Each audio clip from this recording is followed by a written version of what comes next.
اپنی نظر اور شرمگاہ کی حفاظت کریں۔ اس دور کا سب سے بڑا فتنہ یہ ہے کہ نگاہیں پاک نہیں رہی، نگاہیں غلیظ اور گندی ہو گئی، شرمگاہوں میں وہ تقدس نہیں رہا ہے۔ حضور علیہ السلام نے ارشاد فرمایا، من زنا زنیا بہی ولو بہی تانے دارے ہے۔ جس شخص نے زنا کیا یہ عمل اس کے گھر بھی لوٹے گا، اگرچہ اونچی اونچی دیواریں کیوں نہیں کر دیتے۔ یہ مکافات عمل ہے۔ گندم از گندم بروئے جو ز جو از مکافات عمل غافل مشو۔ گندم بو گے تو گندم کاٹو گے، جو بو گے تو جو کاٹو گے۔ نظر کو تقدس دو، نظر کو پاکیزگی دو۔ حضرت لقمان حکیم کہتے ہیں کہ میں کئی نبیوں سے ملا ہوں، کئی نبیوں سے ملاقات کی ہے، اور میں ان سے دو چار باتیں جمع کی ہیں، اور ان ساری باتوں کو میں نے جمع کر کے 100 باتیں جمع کی ہیں، اور ان کا پھر میں نے خلاصہ تیار کیا ہے۔ ان میں 8 باتیں الگ کی ہیں۔ ان 8 باتوں میں ایک بات یہ ہے، جب کسی کے گھر جاؤ تو نظر کو حفاظت میں رکھو۔ جس شخص کے مہمان بنو، جس کے گھر جاؤ، تمہاری نظر نہ بھٹکنے پائے۔ نظر اگر غیر محرم کو شہوت سے دیکھتی ہے، حدیث میں آتا ہے کل قیامت کے دن جہنم کی آگ سے بھر دی جائے گی، وہ سخت رسوا ہوگا۔ آج میڈیا کی آوارگی اور انٹرنیٹ پہ جو کچھ ہو رہا ہے، ٹیلی ویژن اور سینما جو بدتمیزی پھیلا رہے ہیں، اور موبائل پیکج جس طرح بے حیائی کو فروغ ہو رہا ہے، ہم اس کے خلاف پوری قوت کے ساتھ بند باندھیں۔ اپنی اولادوں کے ہاتھوں سے ناول چھین لو، ان کے ہاتھوں سے جو ہے وہ فلمیں چھین لو، ان کی خلوتوں پہ نظر رکھو اور ان کی حفاظت کرو۔ جس شخص کی نظر پاک نہیں ہے اس کے من میں طہارت نہیں آ سکتی ہے، دل پاک نہیں ہے اس کو جو ہے وہ باطن کا نور نصیب نہیں ہو سکتا۔ وائے قوم کشتائے تدبیر غیر، کارے او تخریب خود تعمیر غیر۔ از حیا بیگانہ پیرانے کہن، نوجوانہ چوں زنا مشغول تن۔ کتنی حکمت والی بات کہی اقبال نے۔ وہ اپنے دور کا دکھڑا سناتا ہے، جس دور سے ہم گزر رہے ہیں اب تو عجیب حال ہو گئے۔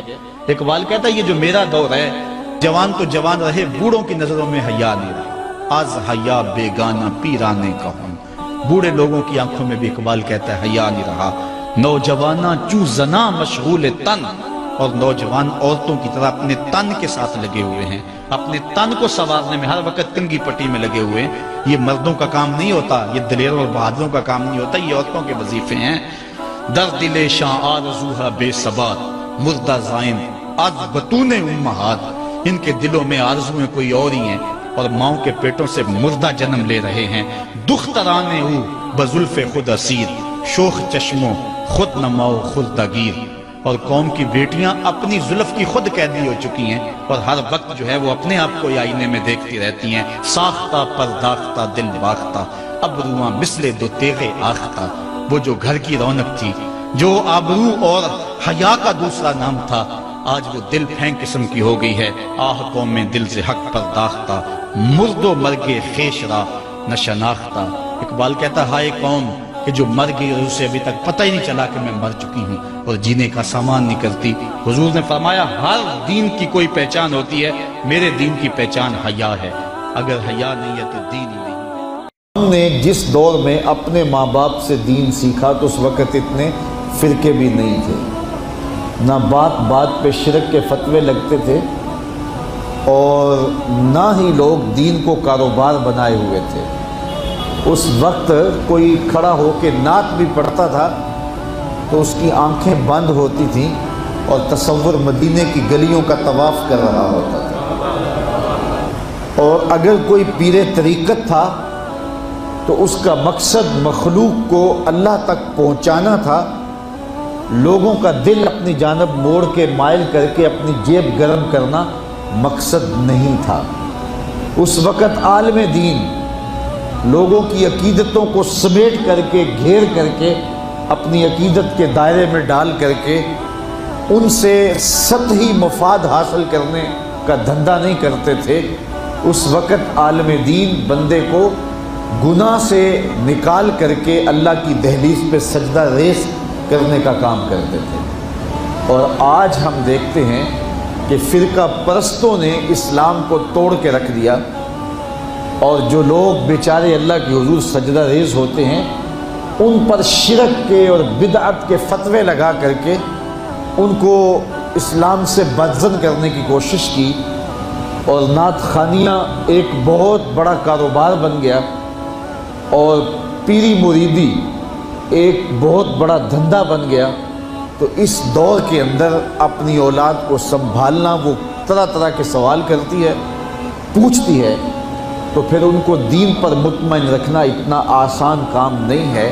ہمارے والدین نے ہماری تربیت کی تو ان کے لیے قدرے آسان تھا، لیکن ہمارے لیے اپنی اولاد کو سنبھالنا اور دین کی راہ پر ڈالنا قدرے مشکل ہے۔ لیکن ہمارے والدین نے جو آسان کام کیا تھا اس کے لیے بھی بڑی محنت کی تھی، اور ہم اپنی اولاد کے لیے کیا اتنی محنت کر رہے ہیں جتنی محنت ہمارے والدین نے ہمارے اوپر کی تھی۔ تو اگر ہم نہیں کر رہے تو پھر ہماری اگلی اولادیں یا ان کی اگلی نسلیں پھر کن ہاتھوں میں ہوں گی؟ تو اس لیے ہمیں خاص طور پہ سوچنا چاہیے۔ میں نے قرآن مجید کی جو آیت کریمہ پڑھی ہے اس میں ارشاد فرمایا، اپنے آپ کو اور اپنی اولاد کو دوزخ کی آگ سے بچا لو جس کا ایندھن انسان اور پتھر ہے۔ تو مجھے اور آپ کو اپنی اولاد کی حفاظت کرنی چاہیے۔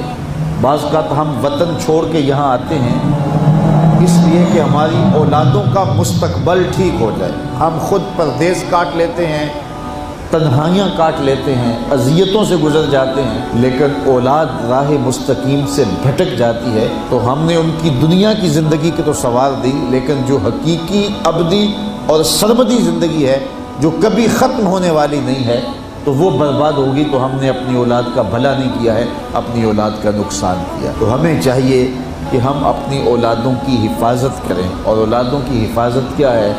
ان کے اخلاق اچھے ہوں، ان کا کردار خوبصورت ہو، ان کے دین کی حفاظت ہو، اور وہ ایک صالح، سچے اور کھرے مسلمان کے صورت اپنی زندگی گزارنے کی مشق کریں، اور اس کا عملی نتیجہ ہماری آنکھوں کے سامنے ہو۔ میرے حضور نے ارشاد فرمایا کہ اپنی اولادوں کو 3 چیزیں سکھاؤ۔ پہلی چیز حب نبیکم، اپنی اولاد کو نبی کریم علیہ السلام کا پیار سکھاؤ۔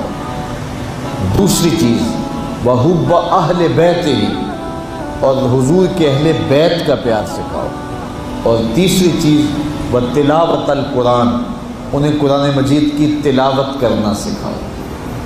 یہ 3 چیزیں آپ اگر بچپن سے ہی اپنی اولاد کے اندر داخل کر چکے تو پھر آپ کامیاب ہوئے۔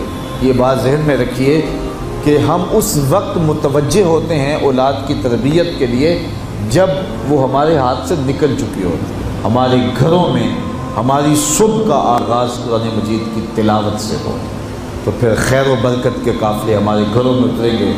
قرآن ہماری زندگی کو بدلنے والی کتاب ہے۔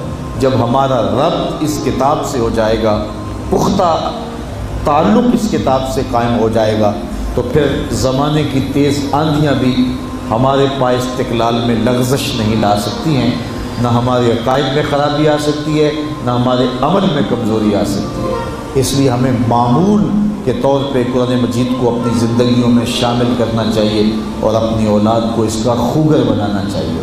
ایک زمانہ تھا کہ ہر گھر میں صبح کو قرآن کھلتا تھا، اور آج وہ دور ہم سے چھوٹتا چلا جا رہا ہے۔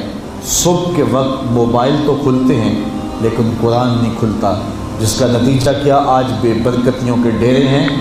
کثرت مال کے باوجود بھی ہم بے برکتی کی بات کرتے ہیں، اس لیے کہ ہمارے گھروں میں قرآن مجید کا چراغاں نہیں ہے۔